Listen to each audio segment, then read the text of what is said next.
নভেম্বরের মধ্যে গণভোট দিয়ে জুলাই সনদের ভিত্তিতে সংসদ নির্বাচন দেওয়ার দাবিতে রাজধানীতে বিক্ষোভ মিছিল সমাবেশ করেছে জামায়াত সহ সমমনা কয়েকটি দল। এতে নেতারা বলেছেন, লেভেল প্লেইং ফিল্ড নিশ্চিত হলে বিশ্ববিদ্যালয়গুলোর ছাত্র সংসদ নির্বাচনের মতো নীরব ভোট বিপ্লব হবে। নতুন ব্লেন্ডে আরো রিচ অ্যারোমায় সেলন ফ্যামিলি ব্লেন্ড টে। প্রশাসনে দলীয়করণের প্রতিবাদে সর্বস্তরে লেভেল প্লেইং ফিল্ড নিশ্চিতের দাবিতে সমাবেশ ও বিক্ষোভ মিছিল করেছে জামাতে ইসলামী। রাজধানীর বায়তুল মোকাররম মসজিদের উত্তর গেটে, ঢাকা মহানগরী উত্তর এবং মহাখালীতে দক্ষিণের আয়োজনে সমাবেশ ও বিক্ষোভ করে দলটি।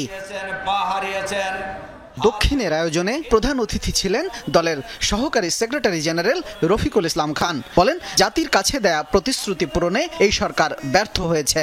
এই সরকার কোন দলের পক্ষে কাজ করবেন এইটাও জনগণ আশা করে না, কিন্তু আমরা লক্ষ্য করছি সকল দল ঐক্যমত পোষণ করলেও একটি দলের অমতের কারণে এই প্রশাসন, এই সরকার, এই অন্তর্বর্তীকালীন সরকার সেই সিদ্ধান্ত বাস্তবায়নে করার ক্ষেত্রে বারবার গড়িমসি করছে। জুলাই সনদ বাস্তবায়নে আদেশ জারি, নভেম্বরে গণভোটের দাবি সহ ৬ দফা দাবিতে বিক্ষোভ সমাবেশ করে খেলাফত মজলিস।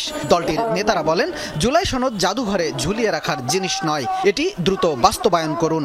আমরা স্পষ্ট বলতে চাই, নির্বাচনের জন্য লেভেল প্লেইং ফিল্ড প্রস্তুত করতে হবে এবং কালো টাকা দৌরাত্ম্য এবং সন্ত্রাস নির্মূল করতে হবে। জাতীয় প্রেস ক্লাবের সামনে একই দাবিতে বিক্ষোভ করে জাকপা। এতে দলটির সহসভাপতি রাশেদ প্রধান বলেন, ফেব্রুয়ারিতে গণভোট ও জাতীয় নির্বাচন একসাথে সম্ভব নয়, নভেম্বরের মধ্যেই গণভোট হতে হবে। বাংলাদেশের মালিক এই দেশের জনগণ, তাদের রায় নিতে হবে।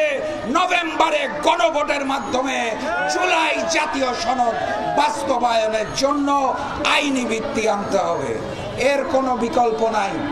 একই দাবিতে বিক্ষোভ সমাবেশ করেছে বাংলাদেশ খেলাফত মজলিস সহ সমমনা কয়েকটি রাজনৈতিক দল। শামীম রেজা, যমুনা নিউজ, ঢাকা।